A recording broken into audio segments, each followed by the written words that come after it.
China has given its approval of Indian External Affairs Minister S. Jaishankar's use of the term Asian century and stressed the need for greater cooperation between the two neighbors. The reaction came in response to Jaishankar's assertion that the Asian century would not happen unless the two nuclear-armed nations join hands.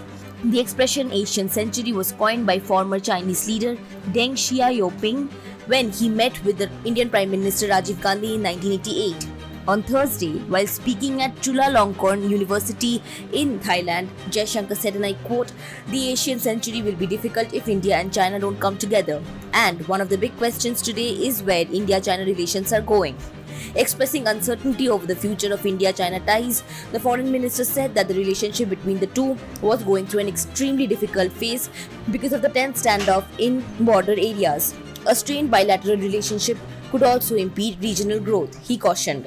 Asked for his take on Jaishankar's comment, Chinese Foreign Ministry spokesman Wang Wenbin said, and I quote, "As the Chinese leader put it, unless China and India are developed, there will be no Asian century. No genuine Asia-Pacific century or Asian century can come until China, India and other neighboring countries are developed."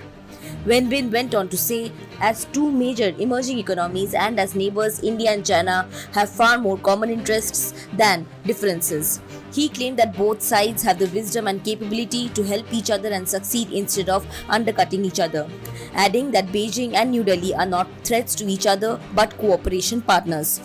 To a question on whether China will hold talks with India on the disengagement at the remaining friction points in eastern Ladakh, Wang said, and I again quote, "China and India maintain smooth communication over the boundary question and our dialogue is effective."